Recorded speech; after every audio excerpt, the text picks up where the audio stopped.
Is the Apple Watch good for hiking? It's a question I get asked a lot, and of course the answer is maybe. I think for a lot of people it will be fine, but for other people it will not cut the mustard, as my old gym teacher used to say. It won't be up to snuff. So in this video, what I'm going to do is I'm just going to talk about what some of the limitations are and who this is good for. I'll talk about what it's like to hike with it, and kind of hopefully give you an idea of whether you should use this for hiking or not, or whether you should buy something like a dedicated smartwatch like a Fenix or a Garmin Instinct for hiking instead of using the Apple Watch. Now, before I get into this, let me just preface this all with, if you are not an iPhone user, if you're not in the Apple universe, don't get an Apple Watch for hiking. It's not going to be the thing for hiking. So if you have Android, or you don't have an Apple Watch yet, but you want to get something hardcore for hiking, Apple Watch is probably not going to be the move. But it might be for some folks, it might be okay. So let's dive into it and talk about what the limitations are and who this is good for. So the first thing to be aware of is the battery life. Now, if you just have the watch on, the battery life lasts pretty much all day and you should be okay. But when you're recording a hike or an activity, which means tracking your GPS and recording your heart rate, the battery life on the Apple Watch 6 is about 7 hours. So if you plan on hiking more than 7 hours, the Apple Watch is not going to be a great fit. Now, there's a hack to get a little bit more time out of that. I'll talk about that in a different video, and I'll link to that under this video. But for people who hike over 7 hours in a day, it's not going to be the move. I would say the majority of folks probably hike under 7 hours, which is probably around 14 miles, 15 miles for most folks. So it should be okay in that sense. The other thing that's a bit of a pain is charging it. It comes with what's called like a magnetic charger, so it's not a plug-in charger. Now, if you're on the trail, you can charge it while it's still recording an activity, and it will charge back up, but you just can't wear it. You can't track your heart rate while it's charging, which could be a problem if you want to go longer. I've also noticed that when I'm done with it and I get in my car and I plug my USB into the car and then I put this on the magnetic charger and I drive around, it has a tendency to come off of the charger because it's not plugged in, because it's just magnetic. Not a deal breaker, easy problem to solve, but just something to be aware of. But if you're hiking more than 7 hours, you're probably going to find the battery life limiting. The other thing to consider is the touchscreen. Now, it needs to be dry, and you can't really have big gloves on to use the touchscreen. And for most hikers, that's going to be okay. Most hikers go out to hike when it's nice out, right? You're not going out in extreme conditions and heavy rain. And when that's the case, the touchscreen is fine. But if it rains out, the screen will go crazy unless you put it into what's called pool mode, where you essentially lock the screen. There are buttons on the unit, but they're not all you need essentially to navigate a hike or to go through all the screens. You're going to need to touch the touchscreen in order to use, maybe 80% or 90% of the functionality on the app that you're using, at least. So if you do go out in adverse conditions, I'd recommend getting a purpose-built outdoors watch like a Garmin Fenix or a Garmin Instinct. They have buttons on the side. Everything is done through the buttons, and the more you use it, the more you get used to the buttons. It sort of becomes a no-brainer. You can just hit the buttons without thinking about it, start, stop, whatever it might be. Whereas on the Apple Watch, you almost always have to look at the screen to see what you're doing before you touch it, because there are a lot of variations, a lot of different types of screens or types of buttons. You do kind of get used to it after a while, but I find myself always looking at the screen before I tap, as opposed to just feeling for a button and pressing it or not pressing it. So something to consider.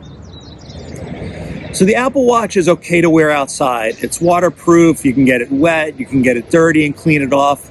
It's not a huge deal, but it is not a rugged outdoor instrument like a, say, Garmin Fenix with sapphire glass is. So if you're really hard on equipment and you might step on it, you might scratch it on some granite if you're scrambling, this is probably not going to last long. Now, that being said, I've used this every day for 3 months out on the trails. I haven't stepped on it or sat on it or thrown it against granite, but it's held up remarkably well. No scratches, no damage. But if you are, going to be in extreme conditions, or you're tough on gear, you're probably going to want to go with the smartwatch. So the first thing that's great about this is the screen. It is a bright, colorful OLED screen, and the touchscreen is real easy to use.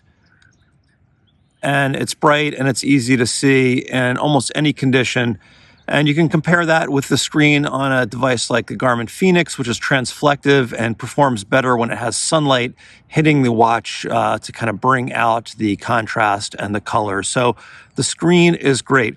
The GPS is also great on here, and it uses a few different positioning systems. The Apple Watch 6 does. It uses GPS, GLONASS, Galileo, and QZSS. And I found that for the most part, the GPS accuracy is as good as most of the GPS handhelds that I test. Occasionally there's a dropout and something's kind of wonky.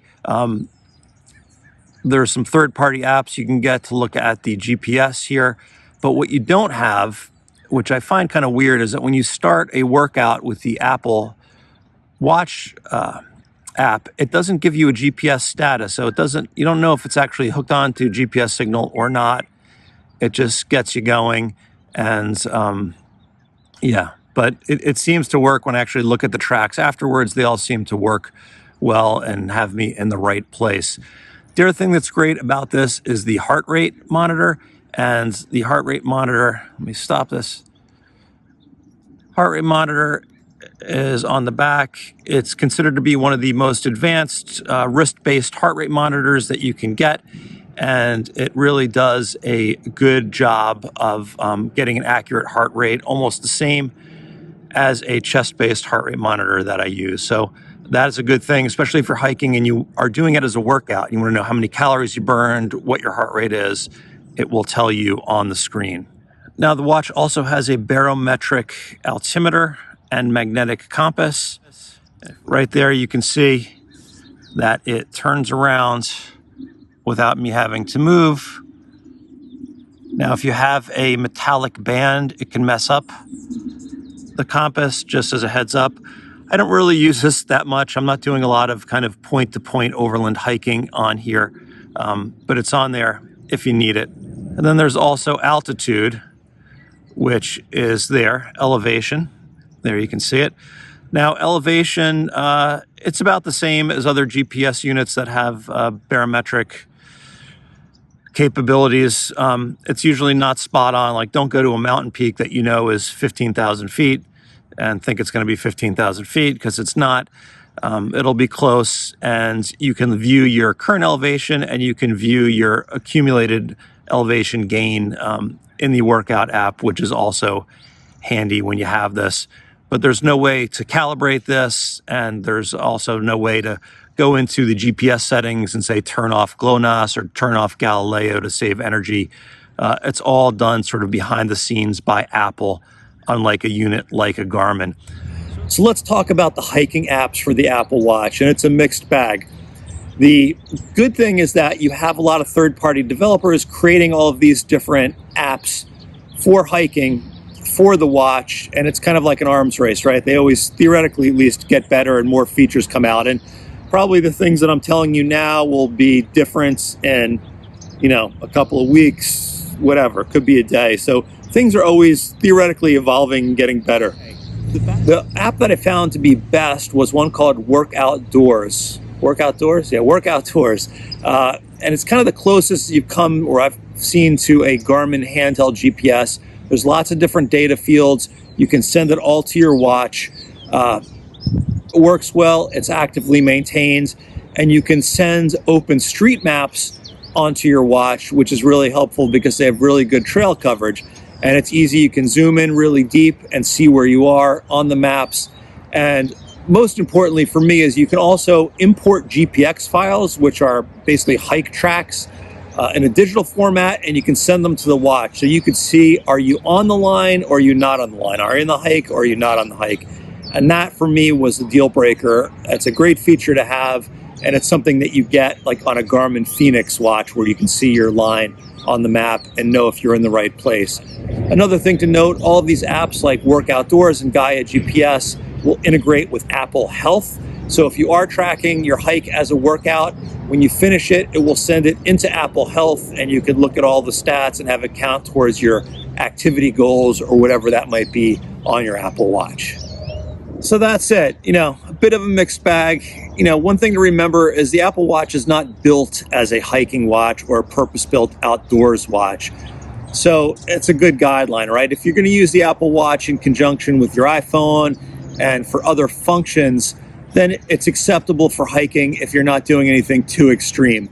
But if you want a purpose-built outdoors watch, something you can thrash, you can use for multiple days, then you're probably better off getting a outdoors watch. And there are affordable options. You can get something like a Garmin Instinct, and there's some others out there. Or if you want to go higher, you can get a Garmin Fenix. They even have solar power, sapphire glass. They're really built for the outdoors, maximizing battery life and withstanding the elements while you're out there hiking. So hopefully this was helpful in making a decision. If you do want to explore some of those other options, I have those on my website. Just go to HikingGuy.com, go to the gear page. I have a whole list of GPS units and GPS watches that you can check out and read about there. If you found the video helpful, if you could do me a favor and click a little thumbs up, I'd appreciate it. And if you want more outdoors reviews, hiking guides, and all of that fun stuff, please subscribe. The goal of this channel is to make everyone excited to get outside and sort of demystify the outdoors and outdoor gear. So if that's something you're interested in, please do subscribe, and I will see you out there.